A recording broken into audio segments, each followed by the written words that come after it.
The woods around the house have always been uncomfortably silent. As if they're about to say something, but never do.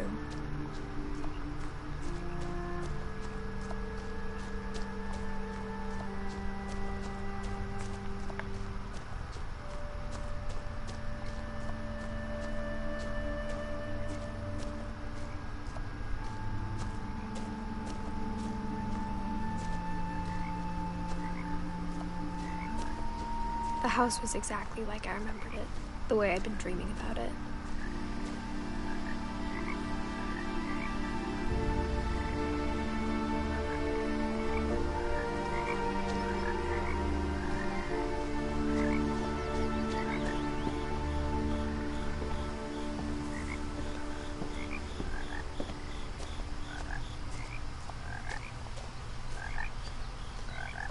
As a child, the house made me uncomfortable in a way I couldn't put into words.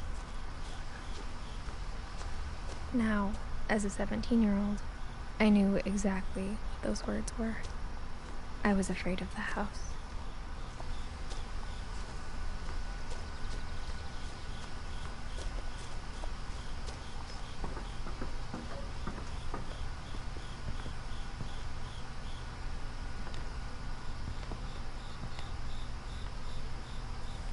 I hoped the key might unlock the front door.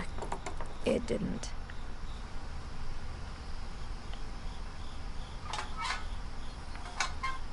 Looking in, I felt like the house itself had been waiting for me.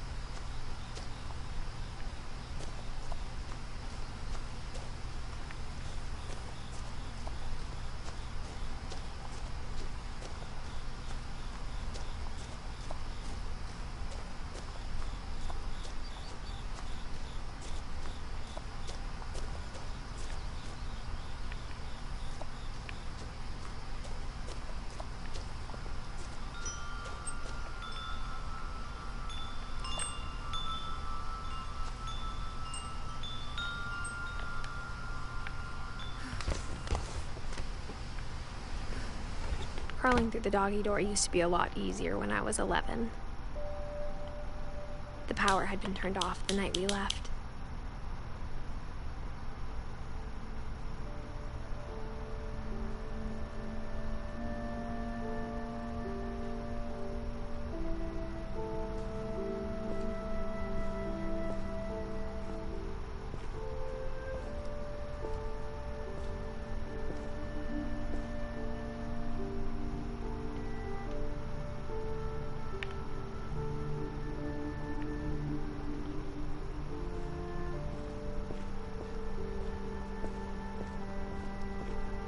For the first time in years,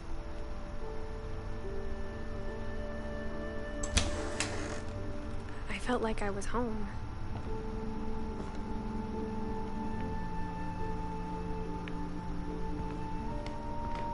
But instead of a family, there were just memories of one. Like how only one restaurant would deliver to our house, so we had Chinese a lot. Or how after Louis started working at the cannery, we all got sick of eating salmon. Except our cat, Molly.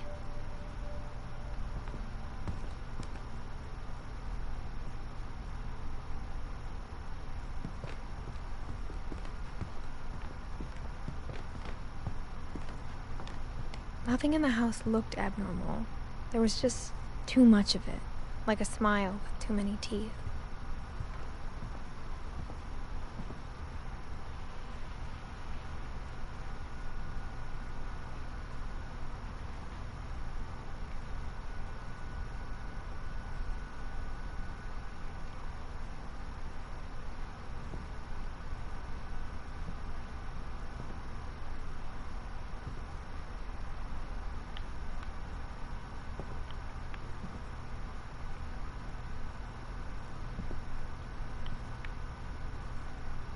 My mom wasn't much of an optimist, but She never stopped believing that my brother Milton was alive.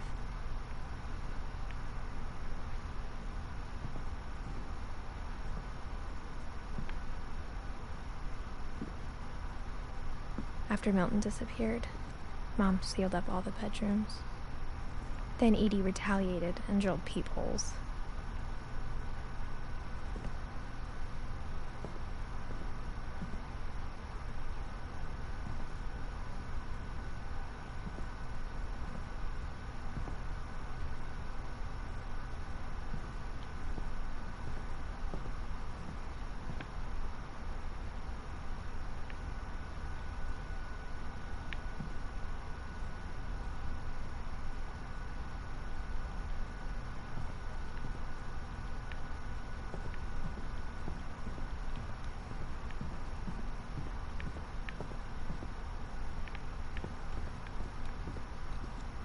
Mom must have locked the third floor stairs on the night we left.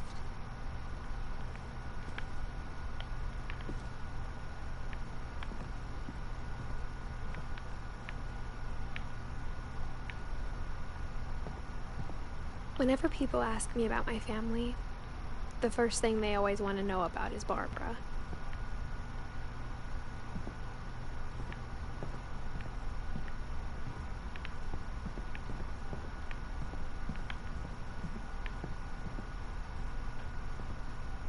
I spent a lot of time playing in Great Uncle Walter's room. Lewis told me there were secret passages, but I never believed him.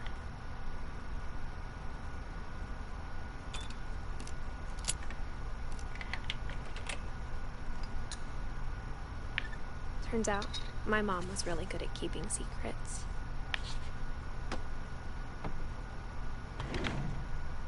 Now it was time to find out what my mom had been afraid of.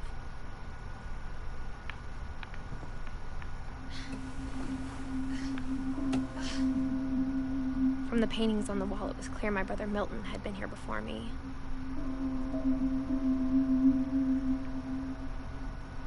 Reading this, maybe it sounds like I had a plan. But I had no idea what was behind that door.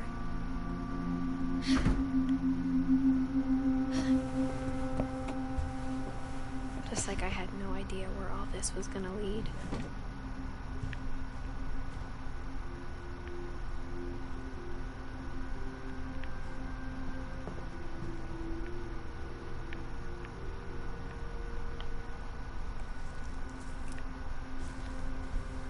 December 13th, 1947. Dear Diary, I'll be gone soon, but I wanted to tell somebody about what's gonna happen. It started when Mom sent me to bed without dinner. I woke up and I was starving, so I looked around for something to eat.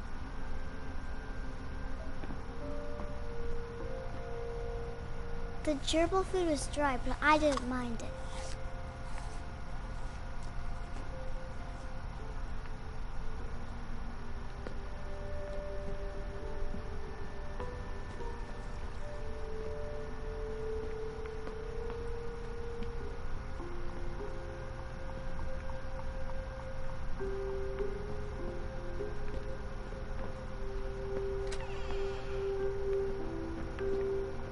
I kept eating and eating.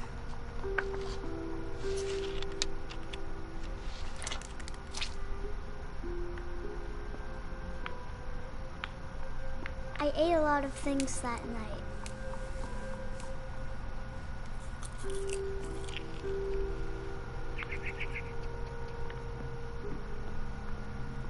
Then I heard chirping outside my window. It was a barn swallow going back to her nest. I reached out for her.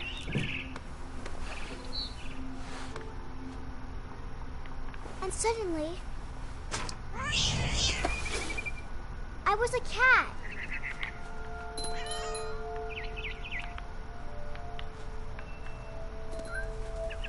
I tried to be quiet, but the bird was really scared.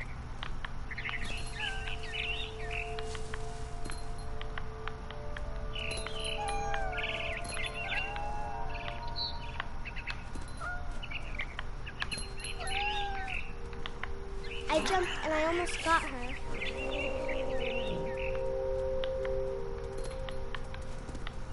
I could tell she was getting really tired. Now I was up in the big tree. I promised Dad I wouldn't climb it anymore. All I cared about was eating that mama bird. I gobbled her up.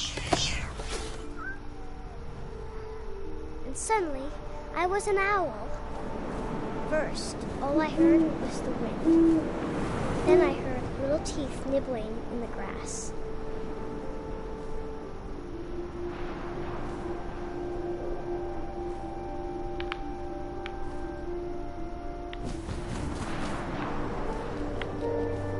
Rabbits.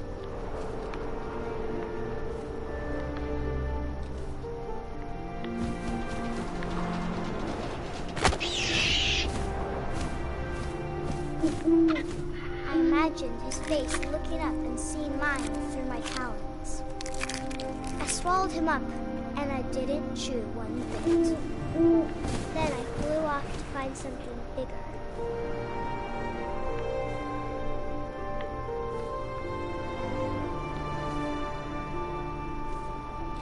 A mama rabbit.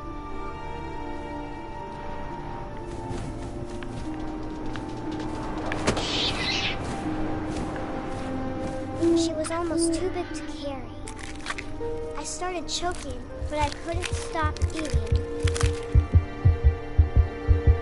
And suddenly, I was a shark.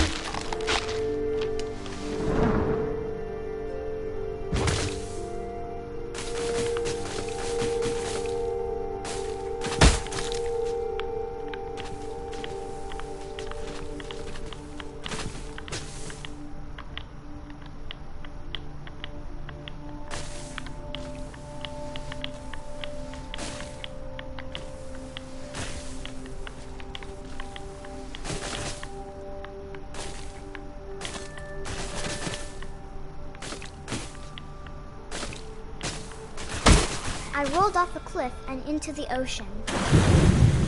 Now, I was hungrier than ever.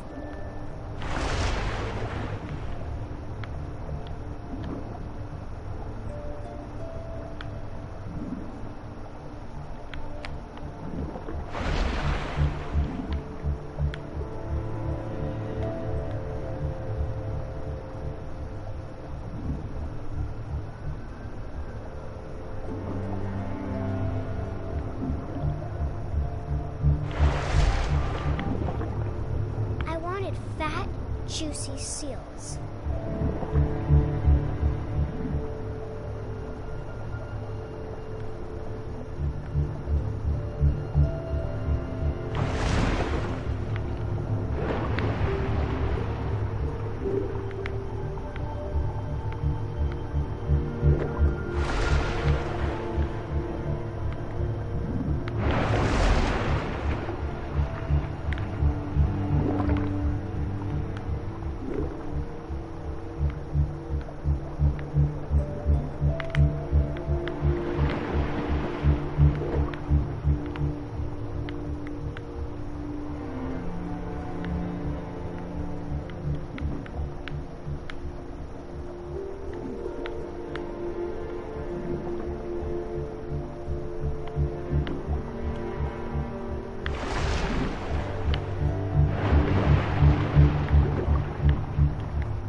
Tasted really good.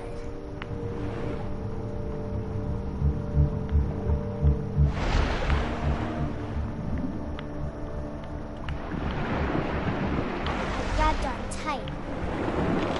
But I was so hungry, I jumped out of the water. When I opened my eyes, everything had changed.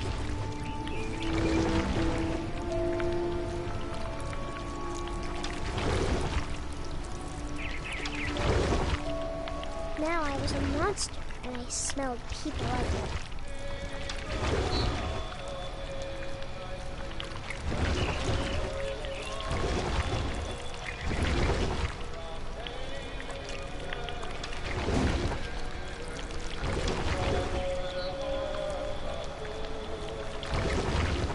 I was big, but I moved real quiet.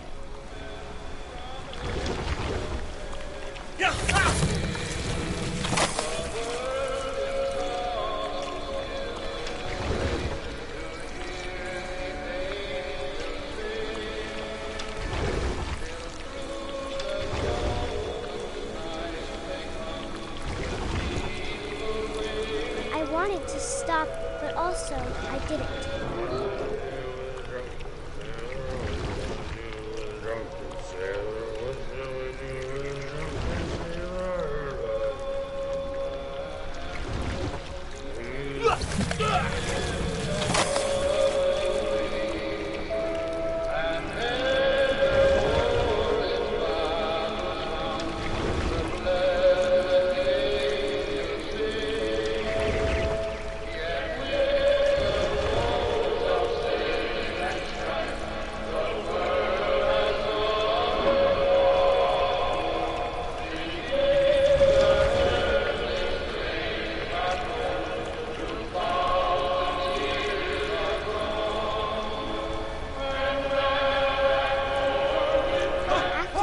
Passenger, I was still hungry.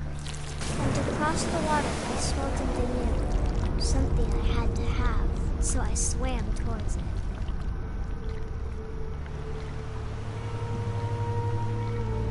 I slithered onto the sand, and the good smell went into an old pipe.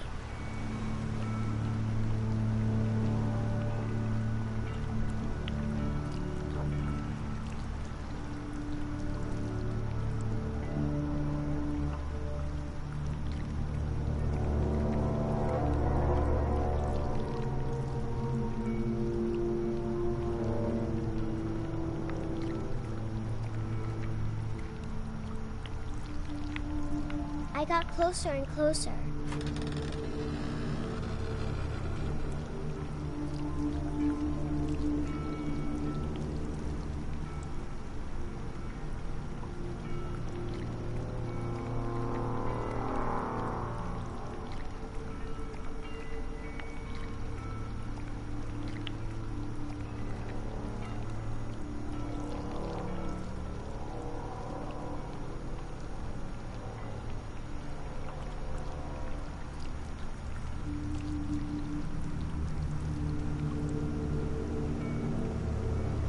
All of my stomach started growling.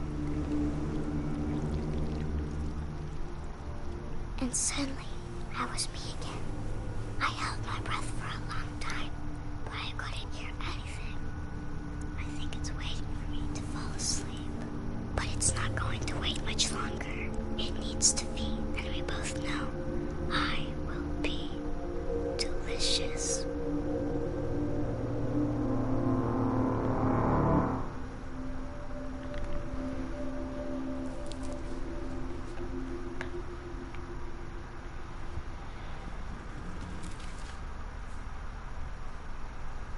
I'm not sure if I believed all of that, but I'm sure Edie would have.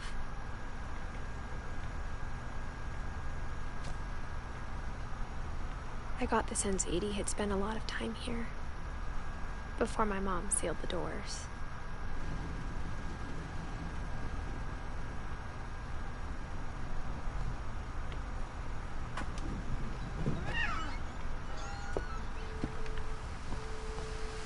This will be obvious later, but my mom never told me any of these stories. Edie would have, but Mom didn't like bringing up the past. Though, when we adopted a stray kitten, she was the one who named it Molly.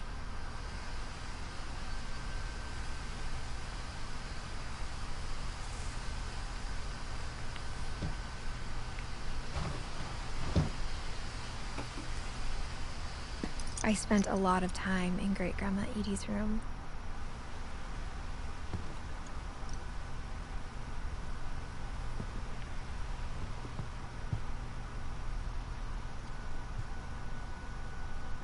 Her room was like a museum.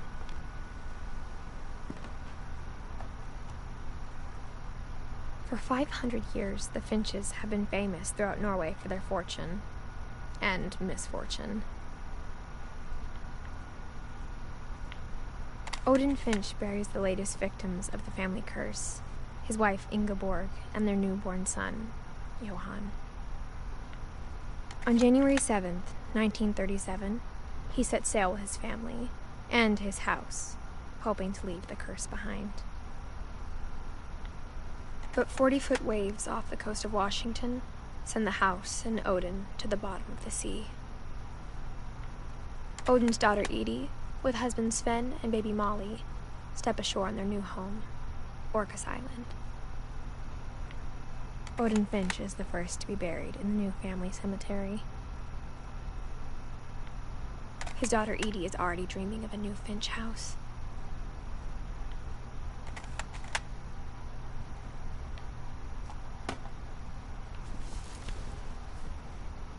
Whatever's wrong with this family, it goes back a long ways.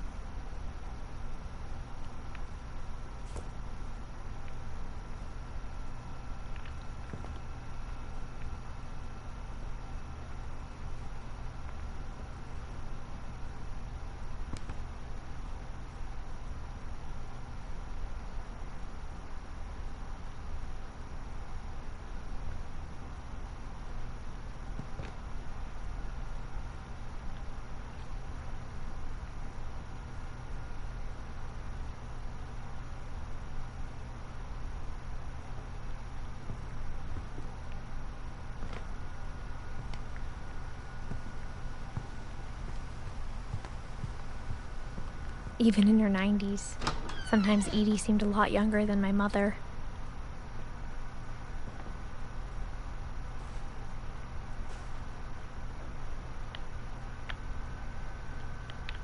The only trace Grandpa Sam's first wife Kay left on the house was the pink bathroom.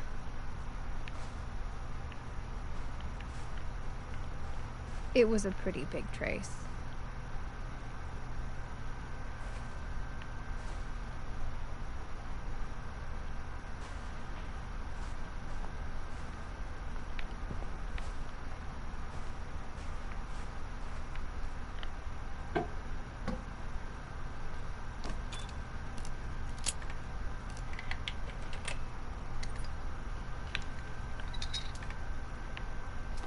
There's a secret in this bathroom. It's in the last place you would look. It isn't in the cupboard.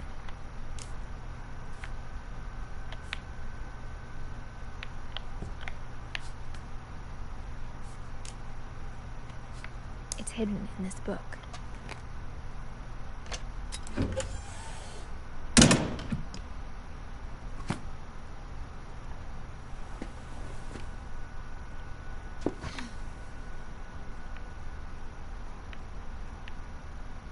Sven gave Sam an old camera he'd refurbished. He never put it down.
I knew Grandpa Sam had a twin,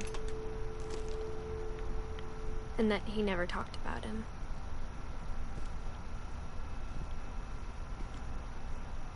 I guess my grandpa didn't like history any more than my mom did.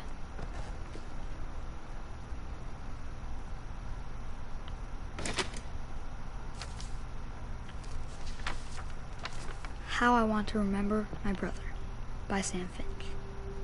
The thing I remember is that when he made up his mind, that was it. My brother said he'd die before he ate another mushroom. And he did. At Barbara's funeral, we swore we'd never be afraid again. And he wasn't. I think Calvin always wanted to fly. Sam! Calvin! Dinner's ready! Coming! But that day, he finally made up his mind to do it. I told him going around was impossible. Maybe if I hadn't said that,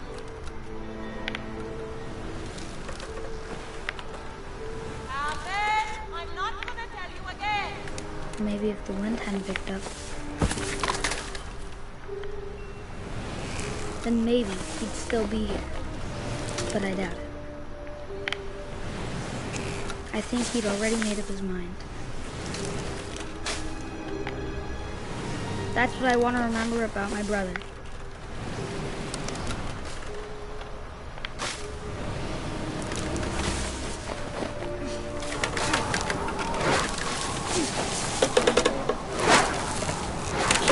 The day he made up his mind to fly. And he did.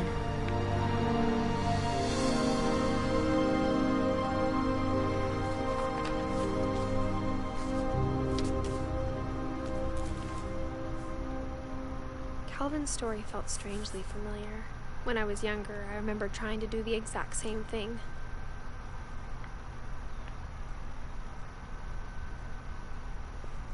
After the funeral, Edie roped off Calvin's half of the room. Mom said Grandpa Sam enlisted at 18 and never set foot in the room again.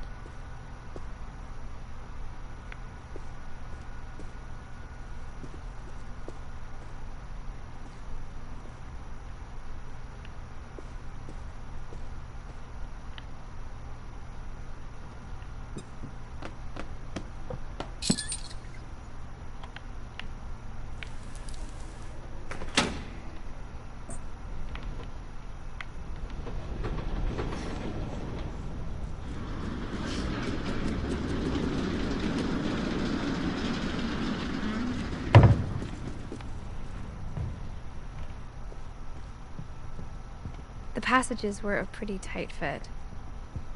They'd obviously been built for smaller hands and bellies.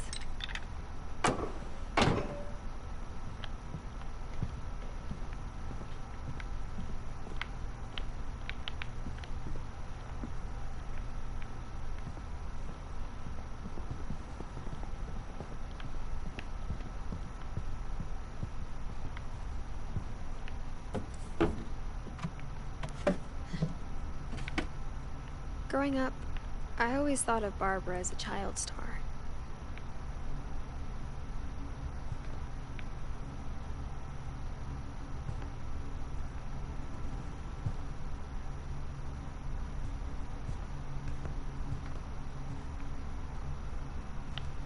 I never thought about how hard it must have been.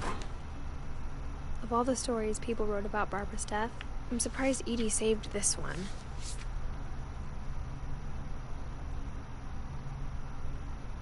Old Jack here with another ghastly tale inspired by America's most unfortunate family. I'm calling it The Surprise Ending of Barbara Finch. As a child star, Barbara was famous for her scream. Now at 16, she was all washed up. A has-been. But in a lucky break, she'd been asked to perform her signature scream at a local convention for monster movie fans. It was just the boost her career needed. Unfortunately, her scream hadn't aged well. Getting better. I think you just need the right motivation. Her biggest fan and current boyfriend, Rick, was about to demonstrate when... Now that was a great scream. It was Barbara's father, Sven. He'd slipped into a table saw and had to be rushed to the emergency room. So Barbara got stuck babysitting her youngest brother, Walter. Her convention comeback was cancelled. Okay, I'm hearing frustration, but I'm not hearing terror. What if I tried... A gang of hoodlums in Halloween masks have been terrorizing Orcas Island tonight. Police are urging residents to... That came from the basement. You're right! Also, I loved your delivery on that. Why is your basement door locked? Because my dad likes making puzzles and secret passages. There's a key hidden in the music box. The secret is to keep winding and winding until finally the key pops out. Thanks, babe. I'll be back in a sec. 20 minutes later, Rick hadn't returned. So Barbara went to look for him, right on cue.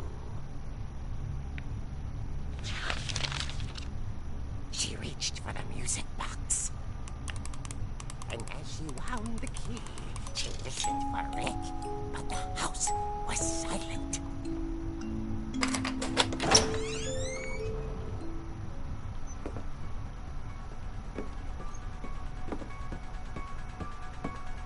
She found Rick's crutch and imagined the worst.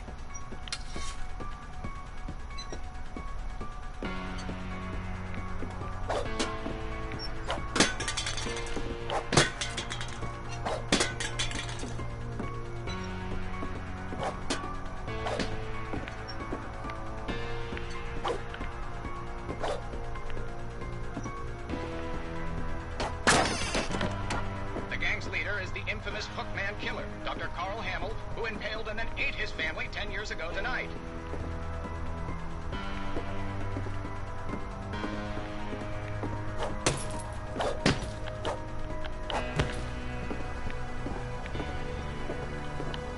The old fridge rattled and grew still. Oh dear! Rick?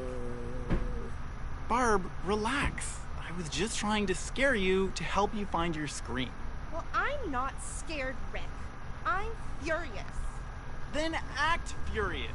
All I'm getting from you now is that you're hurt and confused and you... She threw him out, but she kept a little something to remember him by. Barb, have you seen my other crutch? And she was still holding it when she fell asleep watching the late picture show. Hours later... Barbara! Walter, what's going on up there? Ah! Okay, I'm coming up, but if this is a trick, you're dead, Walter.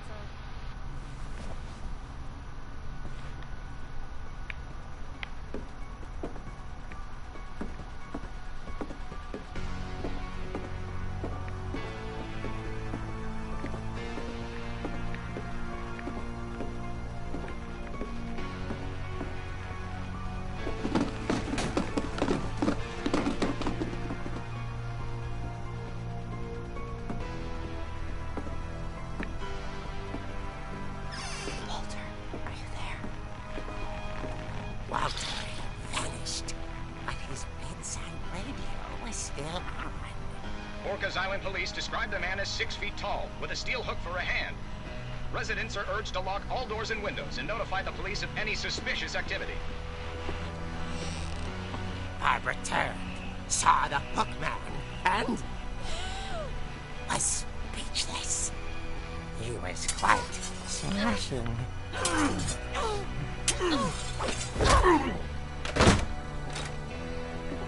the trouble was, he couldn't get enough of Barbara. Okay, Barbara, there's gotta be another way out of here.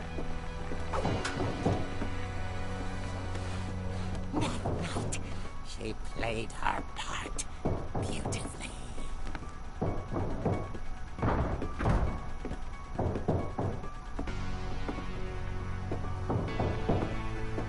Molly's door hadn't been opened yet.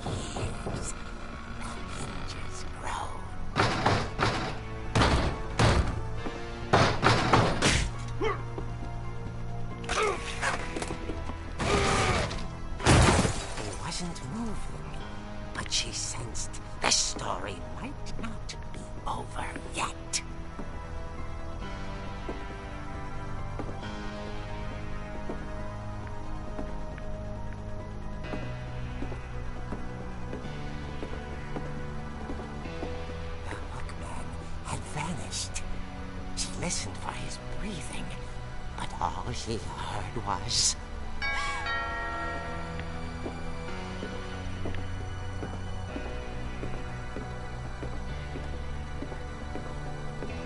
At the door, she heard whispering. It was coming from inside the house.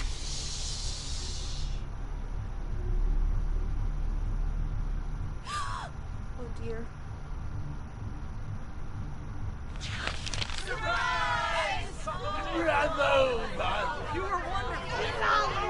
The monsters had come to surprise her.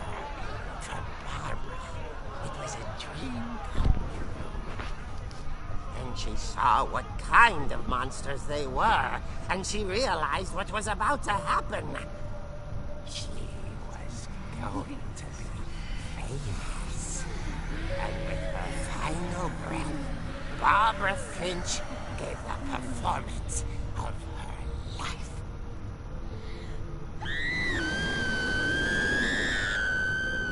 I wasn't there myself, but I hear Barbara was magnificent. Poor girl. She had a taste for stardom. But unfortunately, so did her fans. Of course, the police blamed it all on poor Rick, who disappeared the same night. And little Walter, hiding under his bed the whole time. He took it all pretty hard, but that's another story. As for Barbara, tucked inside the music box is all they ever found of her. Her ear. Now that's what I call a real eerie tale.